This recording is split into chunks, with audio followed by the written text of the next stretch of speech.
Kağıt uçakla ilgili ilginç konuları biliyor musunuz? İşte size kağıt uçak enleri. En uzun zaman.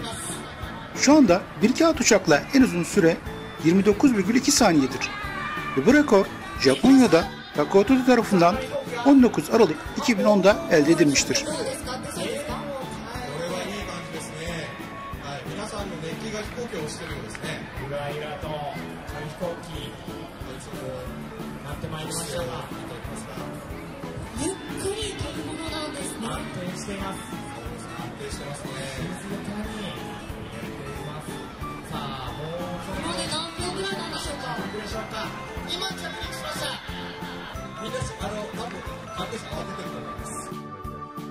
En uzun mesafe.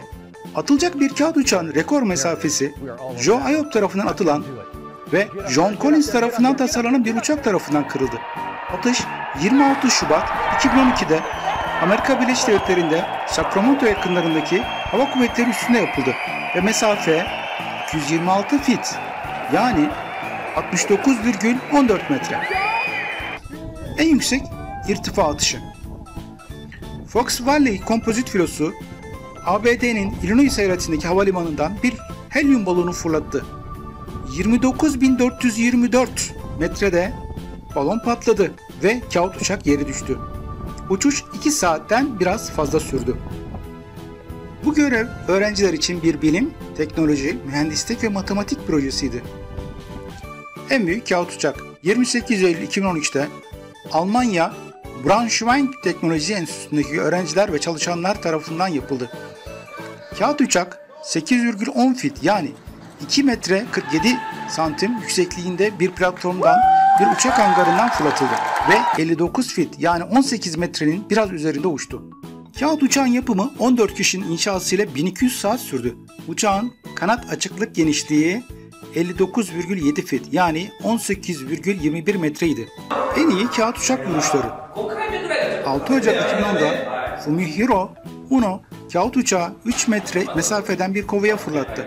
Hedefi arka arkaya 13 kez vurmayı başardı. Böylece bir kağıt uçakla bir hedefi en çok arka arkaya vurma rekorunu kırdı.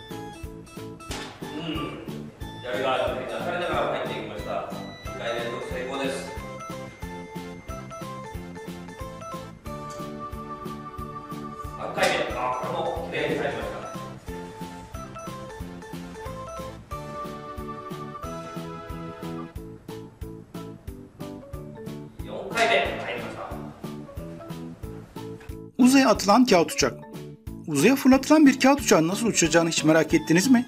İşte Japon astronot Takuya Onishi'nin uzay mekiğine bir kağıt uçak fırlattığı video.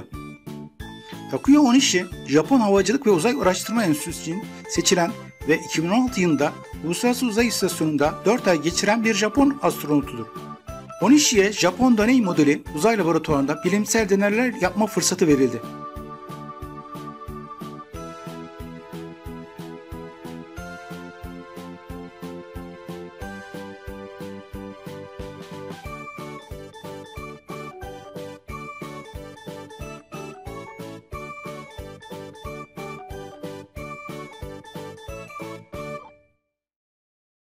Uzaydan çıkan kağıt uçaklar.